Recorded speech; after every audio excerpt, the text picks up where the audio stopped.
Hey, how's it going and welcome to another video. So today I figured it'd be fun to check out some reviews of some of the older SMT and Persona titles. I always find reading through like older internet kind of stuff to be really nostalgic. Like, even though I never really went on GameFAQs too much, it was a pretty ubiquitous website back in the day. That and like game trailers and Screw Attack. And I don't know, I think it's just kind of cool being able to like go back and check out how people were feeling, 10 plus years ago. These are all games that were released like, I think before 2010, and all the reviews are pretty much around the same time when they came out. So yeah, let's check them out. So we're starting off with a good one. Persona 4 review by GameFAQs Lurker 1, and the title is You Gotta Be Kidding Me. Persona 4 is the latest entry in the somewhat long-running Persona series, which is a spin-off series of the popular SMT series. Persona games generally involve a group of high school students who are thrown into supernatural situations dealing with curses, demons, gods, and goddesses, and so on. Beginning with P3, the game tried to go for a bit of a fresh twist on the series. They included a real-life component to the game. So part of the game is doing day-to-day events such as going to school, shopping, extracurricular activities, and the like, and the other part of the game deals with the supernatural such as fighting demons and gods. Now this is the start of his fucking, his 3-hour-long YouTuber essay. Persona 4 took the ideas from Persona 3 and basically changed the setting and story while keeping the game mechanics the same, but they went too far. The developers got in over their heads, and a stage for success became an absolute abomination. We will now discuss why. I mean, shit, let's discuss why. Let's talk about this abomination. Story. The game starts off well enough. It sets a stage, big city boy thrown into a small town for a year. The catch? A streak of murders has recently struck the town. On top of this, the boy begins experiencing unexplainable supernatural occurrences almost as soon as he gets into the new town, e.g. weird, mysterious, foreboding dreams. Sounds good so far, right? I thought so too. However, this is a long game. The story builds during the first few hours of the game with almost no gameplay and no filler cutscenes.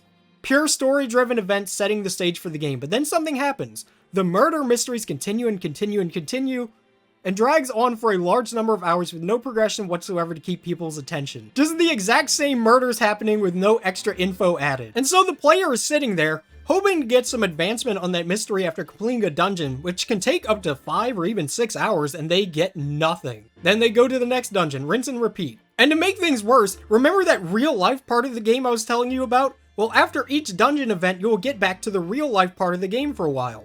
This part is cutscene heavy. The problem? The cutscenes involve characters talking at the grocery store for up to 2 hours at a time about what kind of spice they're gonna put in their food.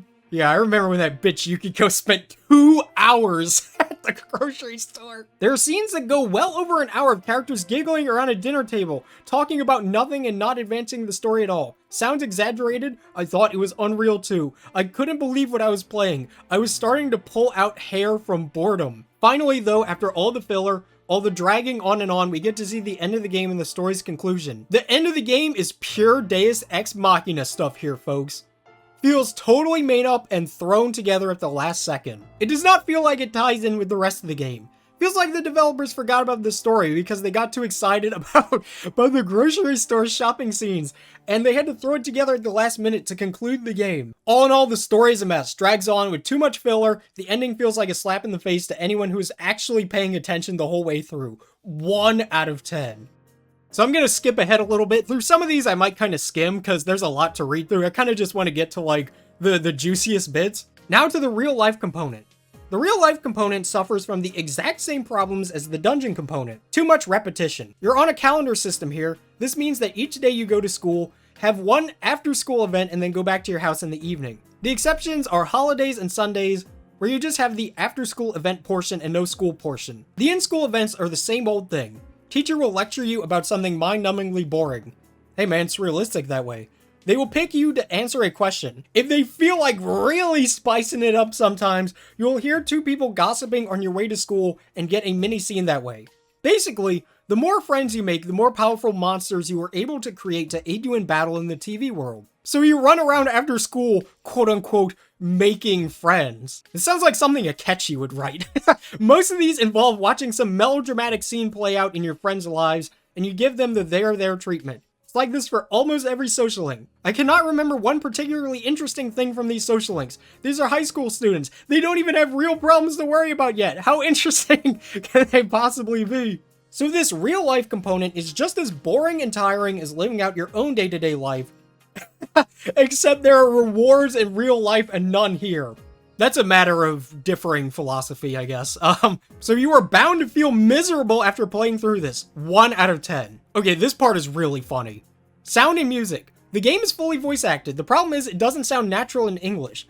They add Japanese honorifics like chan and kun when talking. This sounds so bizarrely out of place when speaking in English that I had to turn the voice acting off immediately. The characters' voices are also too cutesy and they don't really come across as real people. The music in this game is basically some electronic music with someone singing in English over it. This hurt my ears. I had to mute the game several times because it was giving me a headache. What, man, you don't like... Man, that shit's bussin'. The sound and music in this game feels like they were something from a niche Japanese culture.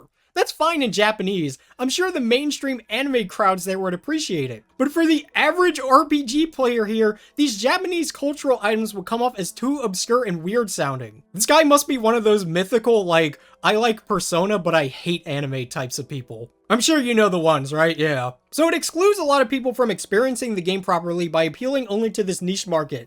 This is a powerful phrase. I do not approve of games that do things like this. Yeah, how dare this Japanese game have a Japanese sounding, like, soundtrack? The fucking audacity. Graphics. The graphics are, oh yeah, also he gave the music a 1 out of 10. Graphics. The graphics are pretty standard PS2 graphics, nothing too amazing, nothing too hard on the eyes either. My main complaint is that the people look too blocky and rigid. If you look at games like FF12, you will see the characters have realistic fluid motions. In here, it's like they're moving on an XY coordinate system. Very robotic and unnatural. I have no idea what he's talking about. The anime portraits look nicer than the characters themselves. I'll agree with that one, yeah.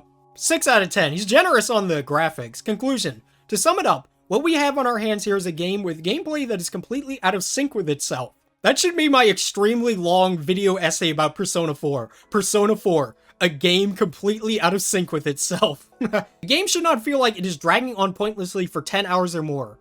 A game should not use Deus Ex Machina plot devices in this day and age. Storytelling has advanced much further since the days of using those. A game should not make other players feel unwelcome because they don't partake in niche Japanese cultural items. This guy really hates, like, Japan. The decent graphics cannot make up for all these qualities. It is like a piece of rotten chocolate with very fancy wrapping around it. Either way, it's inedible. Damn. Do not recommend this game. 1 out of 10. Persona 4 blown the fuck out. Alright, now this is some boomer shit. This one is from Grav14. Notice the date. Reviewed in 2000. Many of you watching were not alive when this review was made. One of the worst games in the universe. Ew. I heard about this game and the concept actually sounded pretty cool. Different graphics, Maduren setting, and a different approach to RPGs altogether. Reminded me of Earthbound when I saw the screenshots. I also realized that the Megami Tensei series was very popular in Japan, rivaling even Final Fantasy. Usually they know RPGs. Well, not this time. Sound, 3 out of 10. Really isn't that much music in this game, only weird beeps. Only weird beeps and stuff. Yeah, it's got that fucking Friday Night Funkin' soundtrack. When scrolling through the dialogue, an extremely annoying sound will be heard. And that doesn't help this category's rating either. Kind of like the battle themes though, which is the only reason this category didn't plummet to a 1 rating. Graphics, 2 out of 10. The graphics consist of crappy FMV, a little bit of anime. I like how he's accentuated the E on anime. Anime. Characters that float around when they walk, and dungeons that are so repetitive you get lost in a second. Come on! Chrono Trigger looked better than this. Almost all SNES games did. You won't enjoy looking at this game. Story, 4 out of 10. Different story with annoying characters. The personality of the characters are not really brought out, but you can kind of notice that Atlas tried to. Yeah, God bless him for trying. Crappy dialogue and a pretty good story made me come to the decision on this one. Gameplay, 1 out of 10. The dungeons are so frickin' repetitive. You'll get lost pretty easily. As you may know, it is not fun getting lost in an RPG. You wander around the dungeons in first-person view, which makes that task a little easier to accomplish. Battles suck too. Gameplay that makes me want to crack the CD. I should have bought Siphon Filter. Replay value, 2 out of 10. When you're done, you'll be happy, as you won't have to sit through this horrible RPG any longer. Not really any replay value here at all. Unless you really like it, you might play a little bit more. You may also need a mental examination. Overall, 2 out of 10. Really bad game. You might like this kind of thing, and if you are thinking of buying it, rent it first. Don't buy it like an idiot like me. The only reason I played into this a little bit was to find out more of the story. The story is average, so if you have absolutely nothing else to do, you might have to resort to this piece if crap. 2 out of 10. Okay, this one is really funny. This one has some very powerful, like, 2000s internet writing. By Fear the Monkey says, Nocturne, Atlas's Pokemon for mature audiences only. Finally, personal intro. Alright, ladies and gentlemen, and everything in between, I am taking my precious PS2 gaming time to type this, so I will be brief. You weren't really, but alright. This is also my first professional written work, so bear with me all the way. Game intro, let's talk about Atlas a little bit. Bravo, Atlas. They have brought no-name games to the States, even took risks publishing other companies' games like Nippon Ichi's Disgaea. Basically, for a company to continue making less than famous games is conceivable. However, for those games to be awesome is taking it to another level. Unofficial rating. Atlas's gutsy move 9 out of 10, not tallied at the end. Damn, Atlas, what happened to all those gutsy moves you were making back in the day, bro? Story. In my opinion, story is the meat and potatoes of an RPG. An RPG can have an awesome everything, but if the story is meh, I would probably rent or borrow or something like that. In Shin Megami Tensei Nocturne, henceforth referred to as Nocturne, you start out naming this normal brown-nosing teenager going to visit his sick teacher in the hospital in modern-day Japan.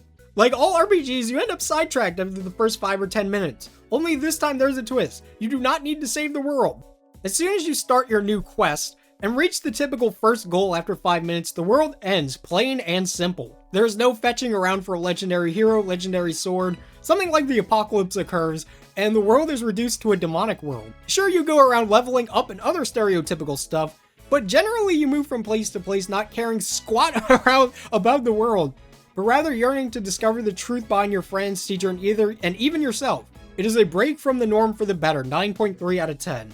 I'm gonna skip over the gameplay part. The gameplay is pretty much just a recap. I will read this final quote at the end here. The Pokemon formula of catch, use, EXP, evolve, and breed all add up to an awesome experience used in a mature themed game. Plus, where Pokemon is more childish and an adventure, Nocturne is totally an RPG and designed for an older, mature fan base. So graphics, not much to say here. Personally do not consider graphics to be too vital in an RPG. Although of course it helps and it should not make your eyes bleed. Nocturne does a good job sporting a cel-shaded kind of look to it, yet the characters and demons are detailed and the game flows smoothly. So far with the 15 hours I've played, there's no slowdown, lag, jagged edges, or anything that hurts the eyes. There is great use of darker colors to reflect the dark tone of the game.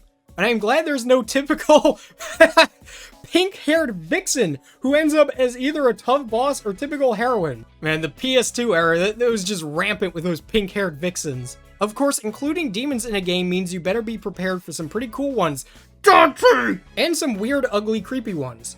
At a couple hours into the game, in a certain area, you see a demon fantasizing about a certain female character. It was disturbing to see where its horn was placed. Obviously, demons can be creepy, but the overall look suits the game and flows great. Sound, wow, and I mean wow. For a game that has no voiceover whatsoever, the sound in this game is really up there. There is the game soundtrack included in the box, which is great because you can creep yourself out without actually playing the game, as with the dark visuals.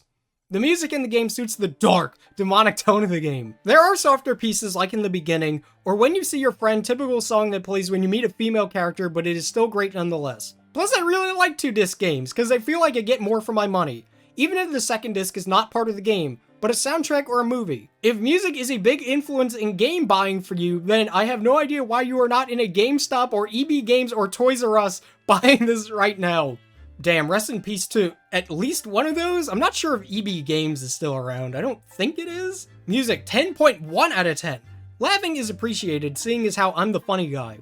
Skipping the replayability part, so summary. I like the Final Fantasy games, however, if that was all I played, I would shoot myself. People need variation, and one needs to play bad games to really enjoy the decent, good, and amazing games. Shin Megami Tensei Nocturne is definitely a sleeper hit, which no one knows about. Nobody. Taking most into account, I would rank it as good as typical Final Fantasy, but including the innovations and seldom used mature themes, I would say the game is better than the typical RPG. Yet no one will play this game. Damn. If only. Like other sleepers, Shadow Heart's Covenant. And I feel bad that I did not do my duty as a gamer. I did not do my duty as a gamer to convince people to buy these kinds of games, so that with sufficient demand, there will always be a supply, at least in the USA anyway. Seriously, if you're a fan of RPGs, add this to your collection right now. If you like games and love game music, buy this game, because it comes with a free CD. Free is good, right? Even if you only like music, buy the game, then eBay it up. But you did not hear that from me. Yeah, it's an illegal tactic. Nobody do that. Seriously, now for once, SMT Nocturne is a game that the hardcore RP gamers, I'm calling myself that from now on, fucking RP gamer, will be playing anyways. I would highly recommend it to anyone and everyone else looking for a good way to spend their time and money. I agree with your review, Fear the Monkey. Alright, here's one for Strange Journey from What the 99, and it's just titled, What Happened? Preamble. I've been playing the SMT line of games for about 5 to 8 years now. I started with the P2 on the PlayStation, damn we got an OG here, and I've gone on to play Nocturne, P3, 4, Innocent Sin, Digital Devil Saga, Devil Survivor, finally Strange Journey. I'm pleased to say that most of these games have been excellent, and I went away feeling like I had a fun, worthwhile, and even memorable experience. The stories were well told, the characters were interesting, there was emotion in the plot I could relate to, the gameplay was entertaining. Did it get tedious at times? Yes, definitely, especially on long stretches of gameplay. Putting the game down for a short while was a cure for this, however, and I was again enjoying it once I started up. This applies for pretty much every SMT game I have played, except one. The name of the outlier is Strange Journey, and it appears to have taken a different route from its predecessors. Details will follow below. Story and characters. Anyone who has played Nocturne or SMT 1 and 2 will know what to expect here. The Earth is once again facing a crisis and the stakes are high. Angels, demons, and humans are trying to fight for what they believe in, and the outcome will change life on Earth itself. Mainstream SMT games such as Nocturne and Strange Journey generally have thinner plots compared to other spin-off games, or just RPGs in general. However, this game takes the concept one step further. The characters feel like boring cardboard cutouts of real-life human beings. They feel like extras taken from the movie 2001: A Space Odyssey. They are a bunch of scientists and military personnel from across the globe who have come together to stop the black hole which has originated in the Arctic and threatens life on Earth as it expands. At this point, you might be thinking this sounds like a new twist to the usual SMT storyline. Almost like a global warming science fiction take on the usual scenario. However, once the black hole is breached by the crew, they find themselves again in a world of demons and angels and humans who are fighting for the outcome of life on Earth. Yeah, I don't know about you, when I first played Strange Journey and I went through the Schwarzfeld, I was really disappointed because I didn't end up in fucking Mobile Suit Gundam. So it's the same SMT story again, except this time the people who represent the various viewpoints like Law, Chaos, Neutral are completely unlikable and unrelatable too. The deities behind the various alignments also feel like cartoon characters, and after completing the game, I am asking myself if it was really necessary to have them in the game at all. Events take place with no explanation of how the event occurred or what its outcome is. What? I don't want to get too specific, but if you complete the game, you will undoubtedly have that wait a minute feeling like something just didn't make sense. All in all, story feels disjointed and uninteresting, and the characters are boring and unlikable. Totally different than Nocturne or any SMT game release since. I give it a 1 out of 10. Gameplay. So the story and characters weren't all that great. So what, you're asking? Lots of games are like this, and lots of them have the gameplay to back it up. The games were meant for gameplay and the story was thought after. Well, in the case of Strange Journey, the gameplay is also intolerable. Normal battles have mechanics that you would expect out of games from the early 90s. You recruit a variety of demons, over 300 in total. The catch? The bosses are extremely difficult without a specific set of 3 or 4 special demons. He's not wrong. So you will forget about the other 300 and focus on getting the couple you need to actually defeat the boss. Dungeons are long-winded and annoying. I say annoying because the dungeon crawling isn't based on skill, it's based on luck. Trap holes, invisible walls, portal phase shiftings. Well, yeah, there's a lot of trial and error kind of stuff, but that's not really too different from shit that appears in, like, Nocturne. You may be wandering a dungeon for hours, finally to realize the way out is through a wall that you can walk through that otherwise looks like a normal wall with no other indication of it being a secret door. The dungeons can drag on for hours, 10 or more, and every part of the dungeon looks exactly the same. One dungeon was just endless rows of hedges with no variation in scenery. This dragged on about 7 hours. Getting money to buy things is a pain.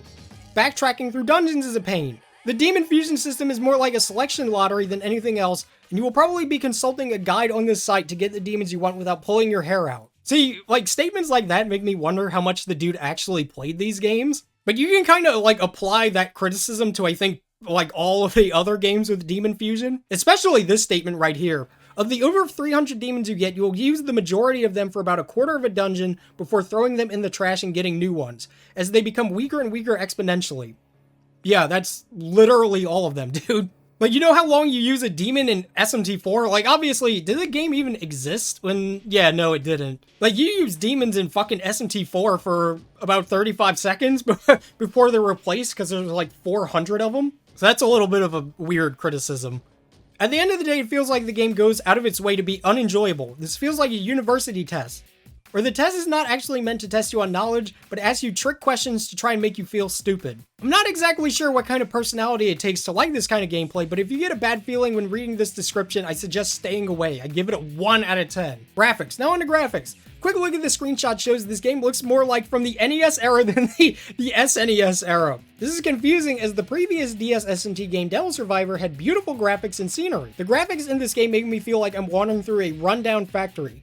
No change in scenery, bland backgrounds, all ice, all fire, hedges that go on forever. Graphics were a total letdown. I feel like the game developers just thought the fanbase would be happy with anything that they put out, so they didn't even bother in the first place. We should expect more from the companies we are faithfully giving our business to. I give it a 1 out of 10 due to a lack of creativity, boringness, and lack of originality. Conclusion. So from this review, it appears the game's story and characters are bland and uninspired. The gameplay is shallow and tedious, and the graphics are not up to standards from 10 years ago, let alone to today. I find it unbelievable that all the reviews posted thus far are gushing 10 out of 10, 9 out of 10 reviews. The game could definitely use some fine-tuning, there's no doubt about that.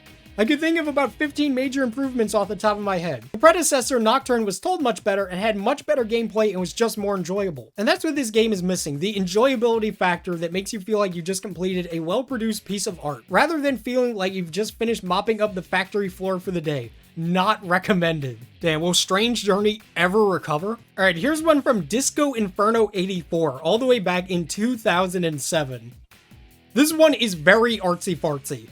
Was I out of my head? Was I out of my mind? Your arm has been torn open. It could be worse. At least the wound wasn't on your wrist. Of course, that doesn't make the raw meat that was once your bicep feel any better. You're vaguely aware of the burning pain pulsing from your ruined limb and of the blood dripping, no, pouring out of you. God, this is totally a fucking Persona 3 review, dude. This radiates a very powerful, like, 2000s emo vibe. Any second now, the monsters will swoop in and devour you like a flesh-flavored candy bar. As their vacant eyes scorch holes in the fabric of your psyche, their slimy tendrils and shadowy forms slither around the moonlit battleground. With your options quickly diminishing, you take the most direct means of escape. You take out your revolver and shoot yourself in the head. But your brains don't go splattering out onto the pavement. Instead, little fragments of your soul burst out of your skull and form your persona. You only have a second to behold its gleaming white armor and giant harp before it zooms forth and smashes the nearest enemy into shadowy puddle a la mode. Ah, the breakfast of champions. Then it vanishes just as quickly, leaving you the option of smiting the other monsters with your trusty blade, using an item, or the rest of that generic turn-based RPG combat stuff. I like how he's been so artsy-fartsy and fancy about it, and then he's just like, yeah, the rest of that RPG combat stuff. Chances are you'll shoot yourself in the head again. You'll be desensitized to the suicidal imagery after a few battles, and summon your persona yet again. Depending on its level, you'll be given the choice of piercing weapon rushes, health regeneration, or spell casting. Since each enemy has a specific weakness to certain attacks, which your navigator can explain via virtual walkie-talkie, you'll have the upper hand in no time. But if you think Persona 3 is some kind of morbid Pokemon clone, think again. Your persona is not some cute little monster you're supposed to collect. It is an extension of your identity. Without diving too much into the Jungian psychology, this basically means that all of your emotions, insecurities, beliefs, and values are all cobbled together to make a spiritual representative slash ass-kicking machine. Since your character practically has his MP3 player grafted to his body, it's little wonder why his alter ego uses a harp as its weapon. But unlike the rest of the characters in the game, this guy can acquire multiple personae and switch amongst them accordingly. Tired of dishing out musical punishment? Let your little snowman monster, Greek goddess, or pixie-looking avatar of love out for a little action. With dozens of personae to acquire and develop, you'll have plenty of opportunity to explore your fractured mind. Given the psychological aspects behind such a concept, it's fairly obvious that fostering inner empire will be an unusual undertaking. Sure, you'll have to level grind your way through countless random encounters with H.P. Lovecraft-esque freaks, but the strength of the personae depends more on your character's personal growth. You don't play as some kind of badass mercenary for hire or grotesquely muscled champion, but as a shy, anime-styled student that is just transferred to the local Japanese high school. Aside from the usual memory loss orphan syndrome that plagues RPG heroes, this blue-haired loner has a nasty case of insomnia. But since an alternate dimension opens up at midnight, turns everyone into living coffins, our nameless hero and his pals are conveniently immune, and unleashes hordes of nightmarish fiends into the city. Being exhausted is the least of his worries, since getting some shut-eye is certainly favorable to getting ripped apart by a mass of shadowy abominations. You'll join up with Seize, your handgun persona evoker has Seize etched into it to remind you of the long-winded title, and train alongside fellow persona summoners in the art of ass-kicking. Apparently, the high school faculty doesn't notice that one of their most elite clubs carry around mental revolvers, swords, bows, and arrows, or any of the other several items available. But hey, considering all the other clubs and activities, who can blame them? While most of your nights will involve you exploring the school or labyrinth of doom, you'll have to continue your daily life as a student. That means attending classes, taking exams, joining athletic clubs, hanging out at the mall, and romancing some lucky co-ed. Woo! In the meantime, Japanese pop music will continue to blare throughout the background, adding much to an already engrossing setting. Don't ignore all this seemingly regular stuff though. Your life as a student is just as vital to your success as battling. Since the power of your personae comes from your self-identity, nearly every action and choice you make as a student will affect their growth. You know that ramen-addicted kid that's pining after the homeroom teacher? Yeah, I know that guy.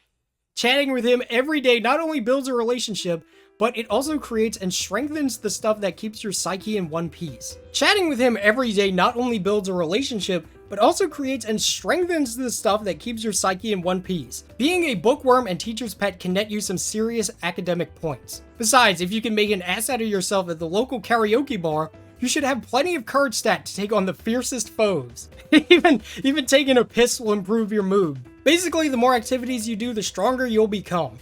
Eventually, your identity will be so interconnected by these so-called social links, if that is what they're called, that you'll be able to combine your personae into stronger forms and wreak havoc. So what exactly is Persona 3? It's a game that explores the power of self-perception. It reflects who we are, what we believe in, and how we live. Yes, the story is like the bastard love child of Buffy the Vampire Slayer and Call of Cthulhu, but both it and its characters are presented with a dark and stylistic flair that most RPGs lack. The whole student life versus alternate reality makes for an interesting idea. It forces you to balance everyday commitments with attempting to save the world. While psychology students might appreciate the Jungian influences, RPG aficionados will like the Persona concept even more. Besides, shooting yourself in the head never looked better. I like how wholesome this review is. Like, it's so fucking 2000s in terms of like, just its writing and like, I'm sure Disco Inferno back in the day, like this was his masterpiece, you know? This is the type of thing that like, if you were into a girl who liked Persona, you would like write this and show her and be like, here's my Persona review, yo. Alright, here's another Persona 4 one. This is from False God Slayer. Dude, SMT 4 Apocalypse reference? Seems possible. This is from 2009, and it is titled, I Am Thou and Thou Art I. Embrace yourself means to accept oneself as he or she is genuinely be, and not pretending to be an individual that what? Let's try this again. Embrace yourself means to accept oneself as he or she is genuinely be, and not pretending to be an individual that totally different from oneself. What one fear the most lies within oneself and hidden deep within one's personality as shadows. Sometimes it is difficult to admit what one truly is, but that doesn't mean one can just deny the existence of that part within him or her. Because like it or not, that part is still oneself. These messages are strongly implied. It's strongly implied in the recently released PlayStation 2 game Persona 4. This highly anticipated game, developed by Atlus, starts with the main character that just recently transferred to a little suburban town of Inaba, stumbled into serial bizarre murder cases, and unnatural urban legend known as the Midnight Channel that happened in that peaceful town. Curiosity rises, and through the newfound strength, the main character set on the journey to reveal the truth behind all the murders and things that lie beyond the other world. As one of the characters in the game, Igor, said, that persona is merely a facade, another face that one used to connect to other people and beings. But the truth is that through those social connections, one can truly expand his or her hidden potentials to the maximum. So does this game, which strongly emphasized in the main character's social relations rather than strengthening through force. With a complex and intense story, gamers are obliged to keep the main character in shape, both in the field of academic, socialize, and strength, with an incredible gameplay and captivating yet touching social links, stories. One could find it difficult to part with this game, even if one managed to finish the whole game. Apart from that, the new AI and battle system, as well as the new breed of enemies and bosses, this game could be challenging to any veteran gamers and Shin Megami 10 fans. I don't think I've ever heard it be referred to as Shin Megami 10. Shin Megami 10, my beloved. And also supported by great music composed by the legendary Shoji Meguro, it is not exaggerated to say this game is one of the best games in the year of 2008. The year of our Lord. In conclusion, with near perfect gameplay and mechanics, complex and touching story, this game is worthy to be given a place for one of the best games ever. Sometimes people could forget who they truly are because they fear to admit one side of themselves that they keep hidden. But this game, it reminded us to be what we are, to embrace ourselves as what we are. What? Was there any video game that gave great morals like this game? I don't think so, man. Igor, one of the main characters in the game, once said that the main character's power was similar to the number 0. It was empty, but held infinite possibilities. Same goes to this amazing game. It's just an ordinary role-playing game like other RPGs as well, but it gives a great impact to people's hearts and feelings. Doubtful? Try it. Does impact your life. Fucking absolutely inspirational, dude. Alright, our final review. This is another Nocturne one. From 2004, says do not buy this game before reading this review. An honest opinion from a veteran RPG gamer. Y'all ever notice how, like, whenever a review is prefaced with honest, that pretty much always means there's a really low score? I would like to start this FAQs by saying that I've been playing RPGs, role-playing games, in case you didn't know, for well over 20 years. I've played all of the classics, starting as far back as the game Adventure up to the most current releases. I love RPGs and was very excited when I heard about Shin Megami Tensei, and even more so after reading the good reviews it received here on GameFAQs. Unfortunately, the game has some very serious balance issues, as well as some of the most obnoxious, tedious puzzles I have ever experienced. Well, let's go on to the review and I will explain my experience to you. Gameplay. Ouch. I will be devoting many words to this section to explain why I say this. This is one of the most difficult, unforgiving games I've ever played in all my years of gaming. Now, don't get me wrong, I actually welcome games with a good challenge, that part from some of these modern cookie-cutting games flooding the market. However, the difficulty of this game is not the good type.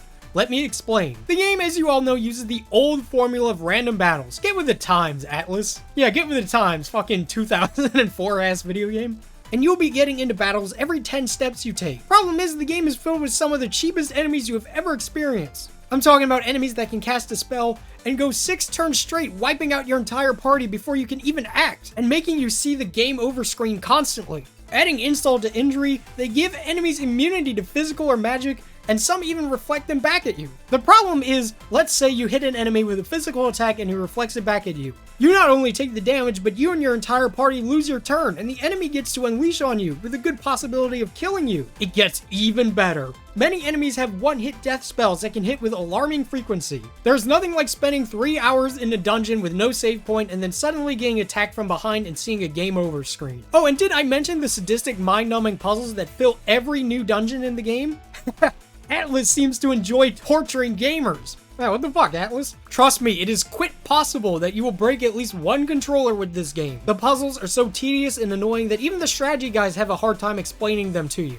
You have been warned. Also, some of the bosses are downright brutal and will kill your party very quickly, regardless of how high you level your character. Many of these bosses require just plain luck, no matter how well you prepare. The last boss of the game killed me 3 times with all my characters being level 99. Again, you have been warned. This game relies on cheap play mechanics and unintelligent, mindless puzzles to make it difficult and long. The reason why it touts 60 to 100 hours to complete is because you will die constantly, losing hours of progress, making you one highly frustrated gamer. Yeah, that's gonna be the name of my, 2000s era angry reviewer. He's the highly frustrated gamer. To sum it all up, this game will only appeal to very few people. very hardcore fans of the series, people who are gluttons for punishment. Do not buy this game if you don't fall into the above categories. You will get frustrated and quit. I definitely cannot recommend this game to the average player, and even some hardcore will be turned off. If you are looking for a game in this vein, go for the far superior Shadow Hearts Covenant. This is definitely a game that should not have come to our shores. You know what, homie? I fucking agree with you. Well, peace out, and thanks for reading my review. 3 out of 10. So yeah, these old reviews are something, man. Like, I'm really glad these kind of exist. It's just like an archive of kind of how people were feeling and like how people used to write reviews and kind of express themselves on the internet. And for stuff, especially like Nocturne, which was like, you know, pretty foreign to us. Like, this game came out, what, 2004? Like, even though we had obviously gotten like Persona 1 we got Persona 2 Eternal Punishment. But otherwise, this was the first, like, SMT game that we got, so it's always kind of neat going back and looking through, like, people's kind of first impressions of the series. You get a pretty wide range of thoughts, ranging from, like, yeah, this is amazing, this is so cool, to this should have never come over here. But yeah, I might end up doing some more of these in the future. I mean, there's so many of these different games, so many reviews I could look at. So let me know if you'd like me to do that, and maybe we can check out some more of these. But yeah, that has been the video. Thank you all so much for watching. I'll see you guys next time.